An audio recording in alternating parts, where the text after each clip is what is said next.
Kita akan mulai dari apa itu the intelligent agent dissociation evolusi AI dari otomatisasi terprogram menuju otonomi oteneralis. Sabar, aku ganti layarnya dulu bentar. Layarnya.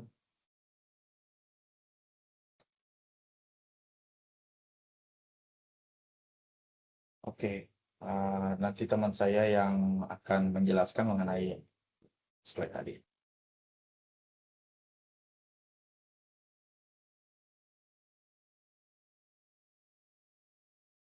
Baik, saya akan menjelaskan evolusi AI dari otomatisasi terprogram menuju agen cerdas otonom menggunakan kerangka PEAS. Pada presentasi ini, kami akan membahas 5 sistem AI berbeda dan bagaimana tingkat kecerdasan berkembang. Next.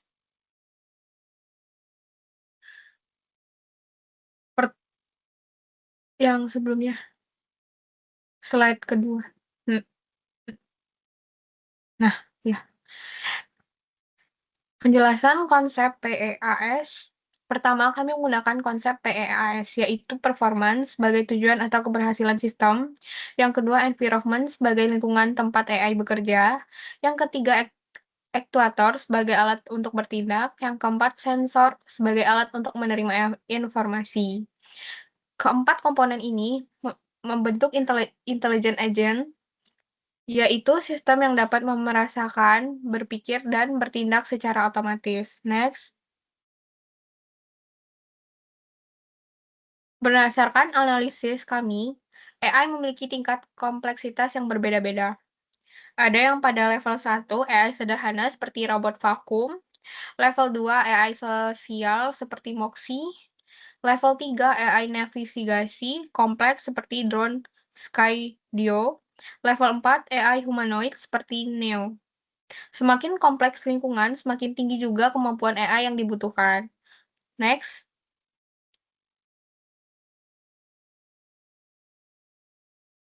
Baik, yang pertama ada Shark AI Ultra. Pada level pertama, robot vakum bekerja di lingkungan terstruktur. Mereka menggunakan sensor seperti LIDAR untuk memetakan ruangan dan melakukan pembersihan secara otomatis. Yang kedua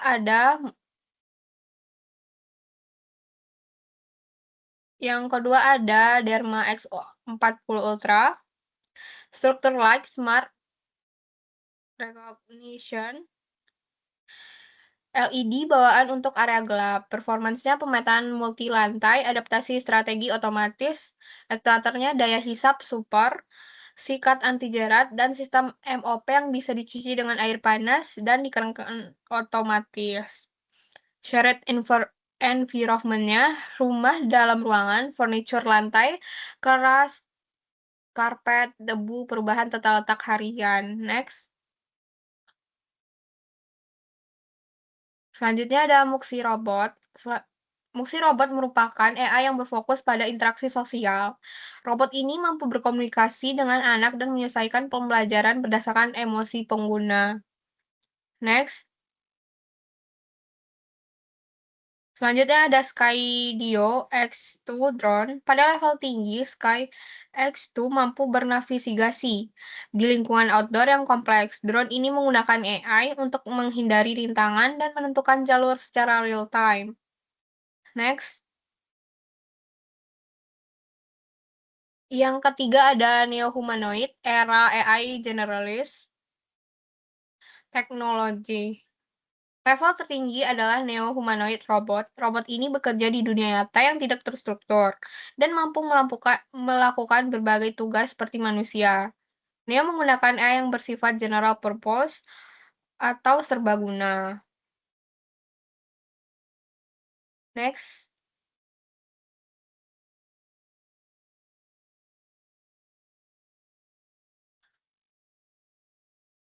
Ini yang membuat Neo lebih sulit dibandingkan robot vakum. Lingkungannya tidak terstruktur dan kompleks seperti dunia nyata manusia. Neo dirancang bukan untuk satu tugas, melainkan general purpose atau serbaguna. Selanjutnya,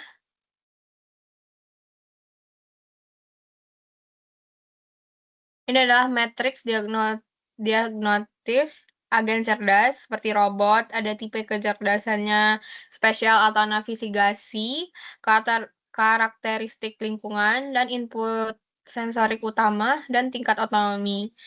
Pada vacuum shark dream, tipe kecerdasannya itu spesial atau navigasi, karakteristik lingkungannya indoor, statis, dan terstruktur, input sensorik utamanya adalah 3D struktur light, dan tingkat otonominya tinggi atau tugas tunggal.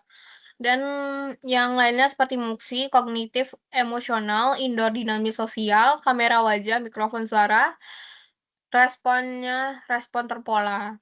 Sedangkan Skydio X2 navigasi 3D kompleks, outdoor berbahaya tanpa batas, visi 360 derajat, thermal GPS, tinggi penghindaran real time. Sedangkan Neo Generalist Adaptive Real World sangat chaos, 3D, visi kedalaman keseimbangan, otonomi terhadap self learning. Selanjutnya,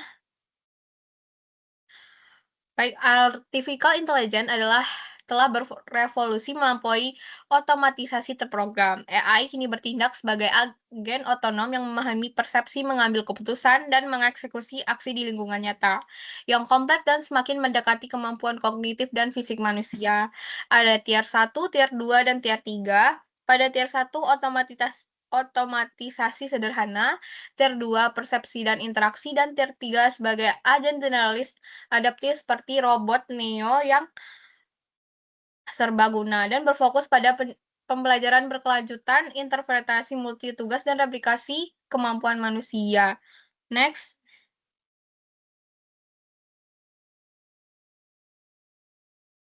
Baik, sekian menurut presentasi dari hasil analisis kami nomor 1. Selanjutnya akan dilanjutkan oleh teman saya. Oke.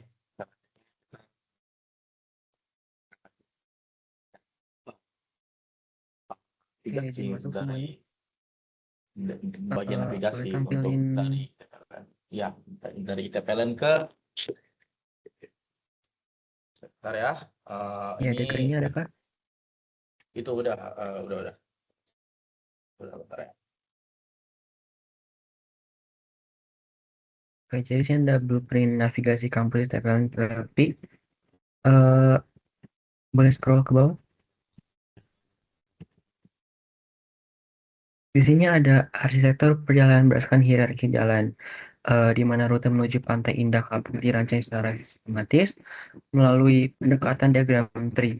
Perjalanan dibagi menjadi 6 level untuk memastikan efisiensi dan kelancaran manuver dari jalan lokal ke jalan tol. Di sini terdapat pace curve, kecepatan ke jalan, di mana level 0 yaitu awalnya dari kampus ITPLN, lalu level 1 menuju ke jalan yang lebih besar, terus jalur kedua bebas hambatan, lalu level ketiga penghubung utama, dan level keempat persiapan memasuki pesisir, lalu level kelima kita telah masuk ke kawasan peak. Di sini terdapat fase inisiasi ekstraksi menuju jaringan arteri, di mana ketika awal ada level kedua di mana kita keluar ke Jalan Duri Kosambi. Fungsi dari lokasi awal menuju jaringan jalan besar untuk menuju ke jalan yang lebih besar. Lalu ini ada fase akselerasi di mana menghindari kemacetan via akses jalan tol pertama. Sini terdapat akses tol pertama di level kedua, tol Jakarta dan Tangerang mengarah ke Jakarta. Fase pertama penggunaan jalur bebas hambatan. Next. Di sini terdapat manuver penghubung di mana poros strategis menuju utara, di mana target wilayahnya itu mengarahkan kendaraan secara langsung menuju wilayah, di mana terdapat penghubung utama level 3 yaitu tol lingkar luar Jakarta. Lalu ada fase penetrasi di mana ekstraksi tol dan kedatangan dari pesisir, di mana level 4 ini mengenai titik keluar tol Kapuk atau Kapuk Muara. Lalu ada tujuan akhir, di mana tujuan akhir kita itu peak. Di sini terdapat matriks sintesis, analisis struktur 6 level perjalanan. Di sini terdapat hierarkinya level 0 sampai level 5 dan di sini ada identitas di mana level 0 kampus ITPLN, level 1 langsung keluar ke jalan ke Duri Kosambi, lalu level kedua kita naik ke tol, lalu level 3 kita masuk ke tol lingkar dalam, lalu level keempatnya kita keluar dari Kapuk atau Kapuk Muara, level 5 kita eh, sampai di peak. Di sini terdapat fungsinya juga, level 0 starting point, level 1 transit arteri, level 2 akselerasi atau bypass kemacetan, level 3 manever poros utara, level 4 ekstraksi jaringan tol, dan level 5 goal kedatangan kita. Di sini terdapat dinamika kecepatan,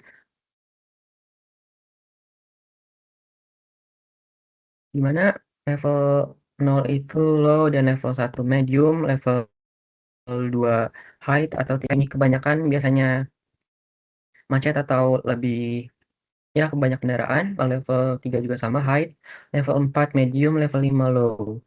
Mungkin sekian yang dapat saya presentasikan dan selanjutnya akan saya alihkan ke teman saya Yehuda.